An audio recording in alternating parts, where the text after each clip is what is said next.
अभी तक हमने देखा 186 और 187 में प्रोविजन दिया गया है कि agent can be appointed expressly और इम्प्लाइडली, दोनों बातें होती हैं।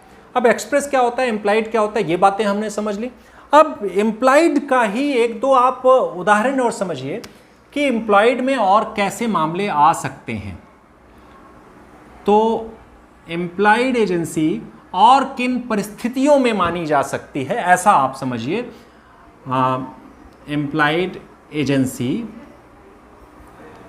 तो एक शब्द आपने सुना होगा, स्टॉपेल। सुना है? बिल्कुल सुना होगा। अगर नहीं सुना है तो एम्प्लॉयड एजेंसी का ही एक रूप होता है स्टॉपेल। इसको आप सब क्लॉज में कर सकते हैं, एक तरह से एक उप शीर्षक में इसको रख सकते हैं। एजेंसी बाय स्टॉपेल कर लें, एजेंसी बाय स्टॉपेल, विबंध द्वारा एजेंसी। पति पत्नी के बीच में जो एक संबंध होता है एजेंसी, और उसको कहीं कहीं लिखा गया है agency bye cohabitation, agency bye, अब साथ में रह रहे हैं। कोहैबिटेशन माने साथ में रहना, तो साथ में रहना कौन, और यहां पे किसको माना गया, हस्बैंड वाइफ के रिलेशन को, ठीक है, हस्बैंड वाइफ के रिलेशन को।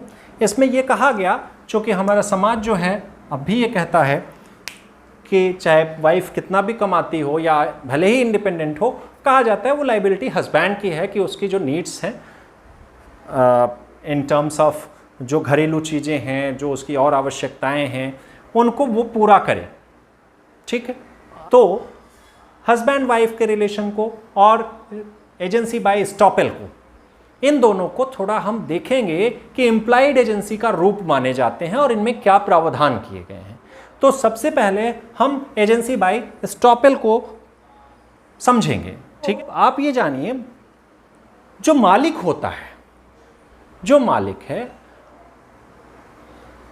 जब अपने अभिकर्ता को ऐसी स्थिति धारण करने दे, यानी वो अगर कुछ कर रहा है तो उसमें उसका जो आचरण हो, व्यवहार हो, वो ऐसा हो कि जो एक सामान्य सूझबूझ वाला तीसरा पक्षकार है वो ये समझे कि अभिकर्ता जो एजेंट है, जो वर्क कर रहा है, जो एक्ट कर रहा है, he is authorised to do so, वो ऐसा करने के लिए प्राधिकृत है, but actually he is not, ठीक। लेकिन ऐसा जो प्रिंसिपल का कार्य है, जो उसके आचरण कह सकते हैं, वो ऐसा है। देखिए, एम्प्लॉयड का ही मामला है तो उसका आचरण, वर्ड, सर्कमस्टांसेस, ये सारी चीज़ें यहाँ भी हम अकाउंट होंगी, ये काउंटेड होंगी। तो इन्हीं आधारों पे अगर जो मालिक है अभिकर्ता को ऐसी स्थिति धारण करने दे कि सामान्य प्रज्ञा वाला, जनरल ऑर्डिनरी प्रूडेंस वाला जो आदमी है, वो समझे कि एजेंट को ऐसा कुछ विशेष कार्य करने का अधिकार है, और इस सोच में, इस समझ में, सामान्य प्रज्ञा की बात हुई है, वो गलत नहीं सोच रहा है, कहीं बायस नहीं है, ड्यू टू एक्टिविटीज या due to conduct of principal, वो ऐसा इन्फर कर रहा है, और ये समझते हुए कि इसको ऐसा करने का अधिकार है, चूंकि मालिक ऐसा आचरण कर रहा है, तो आचरण कर रहा है तो उस पर विश्वास करते हुए वो कोई संव्यवहार एजेंट से कर लेता है। किसके लिए? थर्ड पार्टी के, प्रिंसिपल के लिए। वो थर्ड पार्टी प्रिंसिपल से संव्यवहार कर लेती है। तो क्या होगा, जब वहाँ संव्यवहार हो गया तो ये माना जाएगा कि प्रिंसिपल का ऐसा कंडक्ट था, ऐसा उसने जानने दिया है अपने आचरण से, अपने शब्दों द्वारा ऐसा विश्वास करने का उसको पूरा मौका दिया है। किसको? थर्ड पार्टी को, कि वो एजेंट जो है ऐसा कार्य करने के लिए अधिकृत है, और इस आधार पे उस थर्ड पार्टी ने एक कॉन्ट्रैक्ट कर लिया। अब जब ऐसा कॉन्ट्रैक्ट हो गया तो वहां माना जाएगा कि वहां एजेंसी बाय स्टॉपेल का क्रिएशन हो गया।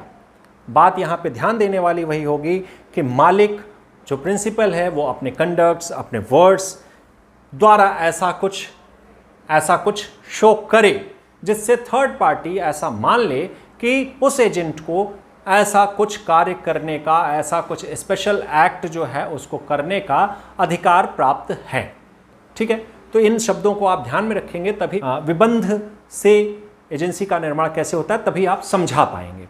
ठीक है, एक मामला है पिकरिंग वर्सेस बस्क। इसमें यह था कि एक आदमी ने अपना एजेंट बनाया था और एजेंट को सन खरीदने बेचने का अधिकार था और वो इसी को खरीदा बेचा करता था एजेंट। तो मालिक के लिए एक आदमी ने उससे कुछ सन खरीदा और उसी के पास छोड़ दिया। इतना तो विश्वास होगा ना कि उसके लिए खरीद बेच रहा है तो उसका काम करेगा। इसने क्या किया, जो एजेंट था उसने उस सन को किसी और को बेच दिया।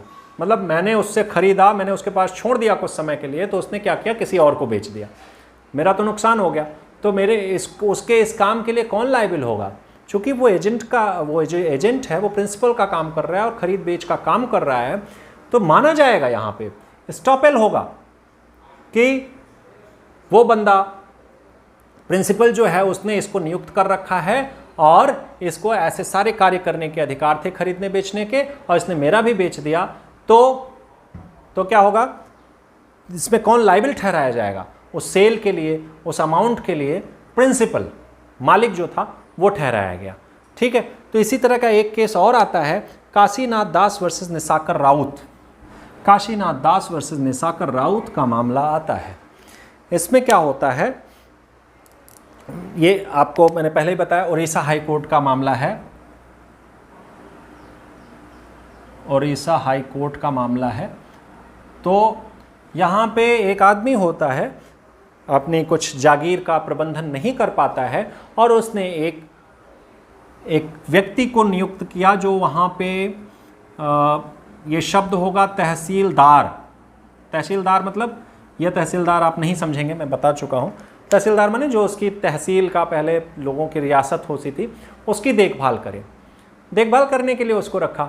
इसने क्या किया, चलो मालिक तो उतनी दूर हैं, कुछ पैसा न कमा लें या कुछ ऐसा, तो उसने उसको लेट आउट कर दिया, किराए पे उठा दिया। कुछ संपत्तियाँ, कुछ खेत रहे होंगे, उसको किराए पे उठा दिया। बाद पता चला he was not authorized to do so, but आचरण क्या है, आपने सब कुछ दे दिया, देखभाल करो या जो मनो सो करो। तो यहाँ आचरण के द्वारा हम पकड़ेंगे कि आचरण से एक स्टॉपेल का निर्माण होता है। किसके आचरण से? प्रिंसिपल के आचरण से, जो कि उसने एजेंट के लिए किया हुआ है, एजेंट के प्रति उसका जो आचरण है। तो वहाँ पे ऐसे मामलों में माना जाएगा कि स्टॉपेल वहाँ पे लागू होगा और जिसने भी किराए पे लिया है, जो भी उसके ब्रीच ऑफ कॉन्ट्रैक्ट हुआ होगा, वो क्लेम करेगा। किसको क्लेम करेगा? वो प्रिंसिपल को, और प्रिंसिपल उसके लिए लायबिल ठहराया गया। ये स्टॉपेल का मामला है। यहाँ में कोई दिक्कत हो बताएं भाई, स्टॉपेल खत्म होता है